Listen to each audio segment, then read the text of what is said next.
நடிகை வனிதா விஜயகுமார் நடிப்பில் சமீபத்தில் மிஸ்ஸஸ் அண்ட் மிஸ்டர் என்ற படம் ரிலீஸ் ஆகியிருந்தது. அந்த படத்தில் இளையராஜாவின் பாடலை அனுமதியின்றி பயன்படுத்தியதாக நீதிமன்றத்தில் வழக்கு தொடரப்பட்டது.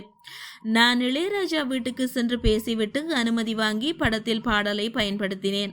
அப்போதே சொல்ல இருக்கலாமே, நான் இளையராஜா வீட்டுக்கு மருமகளாக சென்றிருக்க வேண்டியவள் என வனிதா முன்பு கூறியிருந்தார். இந்த நிலையில் நீதிமன்றத்திற்கு வந்த வனிதா செய்தியாளர்களிடம் ஆவேசமாக பேசியிருக்கிறார். நான் வரும்போது கேப்ல தான் வந்தேன். அதன் டிரைவர் என்னை பார்த்ததும் இளையராஜாவுக்கு வேற வேலை இல்லையா என கேட்டார். இவர் செய்வது இப்படித்தான் வெளியில் பேசப்படுகிறது. நான் கோடிக்கணக்கில் பணம் போட்டு படம் எடுத்திருக்கிறேன். பணம் கொடுத்து ரைட்ஸ் வாங்கித்தான் நான் பாடலை பயன்படுத்தி இருக்கிறேன். நான் ஏன் நீக்க வேண்டும்? எனக்கு உரிமை இருக்கு. இளையராஜா போட்டோவை போட்டு நன்றி என டைட்டில் கார்டில் போட்டதற்காக என்னிடம் பணம் கேட்கிறார்கள் என வனிதா ஆவேசமாக பேசியிருக்கிறார்.